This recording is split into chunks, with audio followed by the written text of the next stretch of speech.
Los protestantes afirman que cuando la escritura dice hermanos de Jesús, se refiere forzosamente a que son hijos carnales de María, y nos citan entre otros este versículo, Marcos 3:32. Estaba mucha gente sentada a su alrededor. Le dicen: oye, tu madre, tus hermanos y tus hermanas están afuera y te buscan. Y nos dicen: ya ves, ahí está, clarísimo, los hijos carnales de María. Pero vamos a ver, queridos hermanos, que el vocablo hermanos bíblicamente tiene un sentido mucho más amplio que el que maliciosamente le dan los protestantes. Acompáñanos pues a poner en claro estos absurdos argumentos del protestantismo. Comenzamos.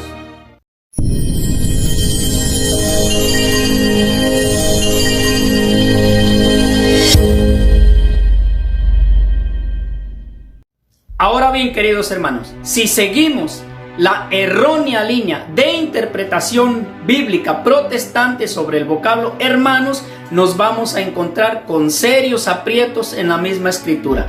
Vamos a ver lo que dice Cantares 4 del 9 al 12. Me robaste el corazón, hermana mía, novia, me robaste el corazón con una mirada tuya. Qué hermosos tus amores, hermosa mía, novia, qué hermosos tus amores. Miel virgen destilan tus labios, novia mía, hay miel y leche debajo de tu lengua. Huerto eres cerrado, hermana mía, novia, huerto cerrado, fuente sellada. Como podemos ver, aquí el enamorado, en el libro del Cantar de los Cantares, a su reciente esposa le dice hermana mía. Ahora bien, ¿era su hermana carnal? Evidentemente que no. Bueno, vamos a ver otros argumentos que utilizan los protestantes manipulados para decir que la Santísima Virgen María tuvo hijos carnales. Marcos 6:3. ¿No es este el carpintero, el hijo de María y hermano de Santiago, José, Judas y Simón? ¿Y no están entre nosotros sus hermanas? Y nos dicen, clarísimo, ahí están los hijos y las hijas carnales de María. Pero vamos a ver ¿quiénes son esos hermanos de los que habla la Biblia, que son hermanos de Jesús? Y que lo diga el mismo maestro. Y como ya lo vimos en el Cantar de los Cantares, que le dice hermana mía a su esposa, a su enamorada, y no era su hermana carnal. Vamos a ver ahora quiénes son los hermanos de Jesús, que lo diga el mismo maestro. Juan 20:17, dícele Jesús: no me toques, que todavía no he subido al Padre, pero vete donde mis hermanos y diles: subo a mi Padre y Padre vuestro, a mi Dios y vuestro Dios. Ahora vamos a ver dónde se fue María Magdalena, porque el Señor Jesucristo, nuestro Señor Jesucristo, fue claro: vete donde mis hermanos. Vamos a ver a dónde fue ella. Juan 20:18.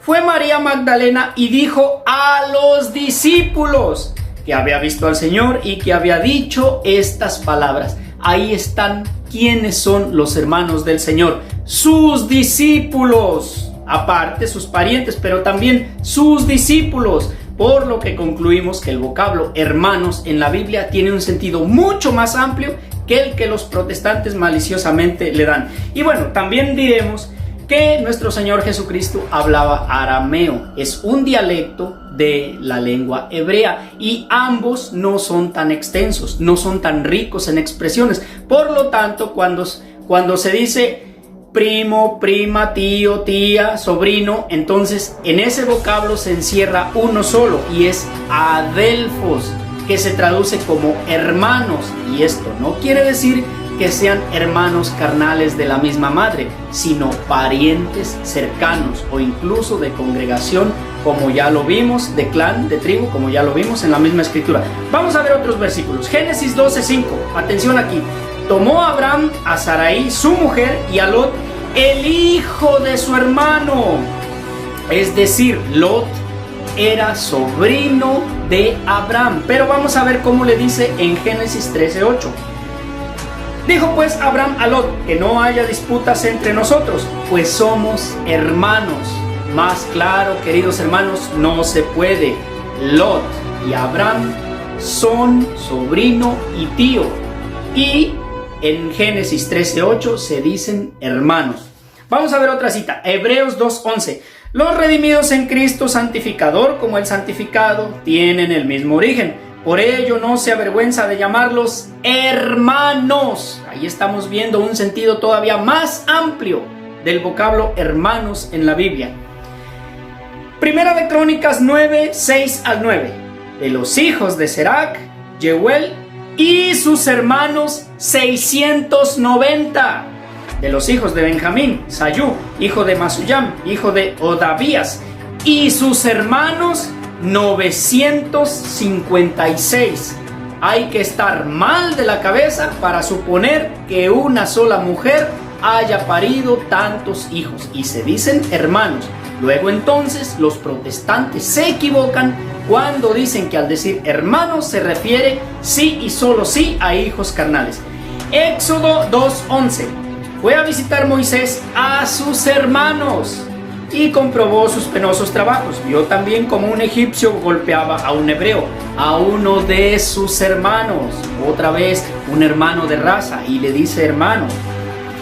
Hebreos 1:15-16.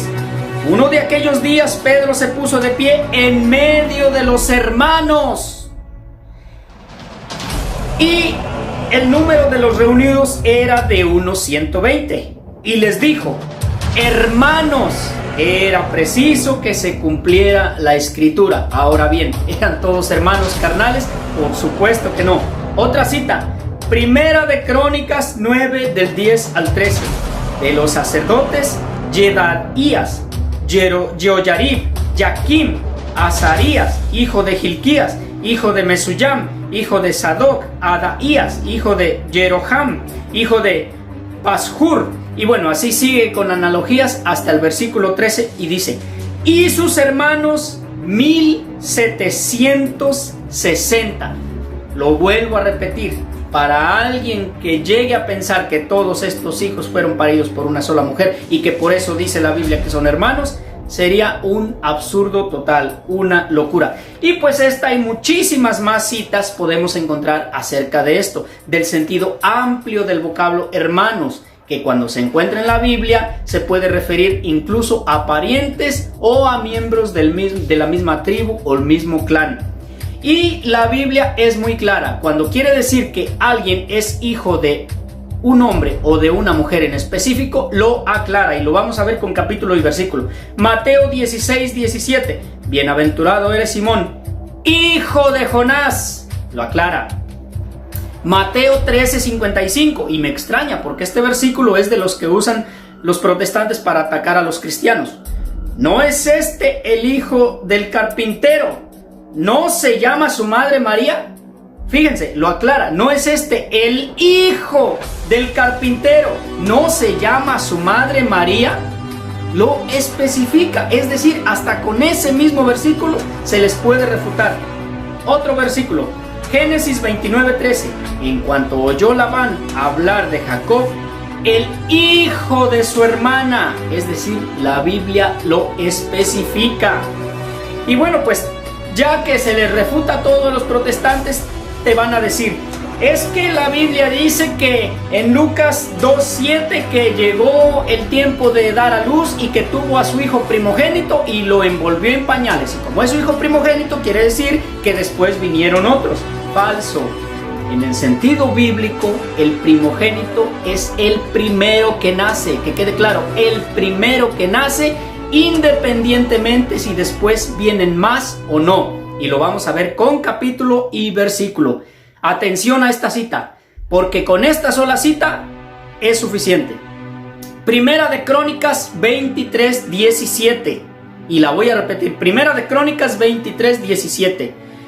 Hijos de Eliezer, Rehabías, el primogénito. Eliezer no tuvo más hijos. Más claro no se puede. Y sigue el versículo: pero los hijos de Rehabías fueron muy numerosos, es decir, solo tuvo un hijo, el primogénito, aunque tuvo muchos nietos. Y vamos a dar otra, Éxodo 13:2. Conságrame todo primogénito, es decir, el primero que nace. todo lo que abre el seno materno entre los israelitas, ya sean hombres o animales, míos son. Con lo que se concluye que el primero que nace es el primogénito, independientemente si después vienen o no más hijos. Y bueno, pues concluimos diciendo que la palabra hermanos aparece 160 veces en las cartas apostólicas del Nuevo Testamento. De hecho, el protestantismo son los que más usan esta palabra de hermanos. Hermanito, hermanita, hermano, véngase, los hermanos. Ah, pero ahí no se confunden que son de la misma madre. Por favor, entonces, ¿por qué calumnian y por qué manipulan la escritura? Y sobre todo en los versículos donde habla de la Santísima Virgen María para achacarle hijos falsos, hijos que no existen. Otro dato más, protestantes. Ni Lutero, ni Calvino, ni Enrique VIII, ni Úrico Zwinglio, que son los principales padres del protestantismo, jamás en ninguno de sus escritos pelearon o mencionaron algunos hijos de María. ¿Por qué? Porque no existen, porque es un absurdo, es un evangelio nuevo, es un evangelio novedoso de estas nuevas generaciones de protestantes, a los cuales Gálatas 1:8 condena con estas duras palabras. Gálatas 1:8, pero si nosotros mismos o un ángel del cielo os anunciase un evangelio diferente, contrario al que ya os hemos anunciado, sea maldito. Y lo vuelve a repetir en Gálatas 1:9. Repetimos, si nosotros mismos o un ángel del cielo os anunciare un evangelio diferente, contrario al que ya hemos anunciado, sea anatema, es decir, maldito. Así que mucho cuidado con seguir achacando a la Santísima Virgen María hijos falsos que jamás han existido y que ni siquiera los primeros padres del protestantismo se atrevieron a pelear, porque no existen tales. Son argumentos absurdos. Hermano católico, siéntete orgulloso de ser un verdadero y legítimo cristiano perteneciente a la Santa Iglesia Católica, única, fundada por nuestro Señor Jesucristo y que contiene la verdad plena del Evangelio. Bendiciones en Cristo Jesús.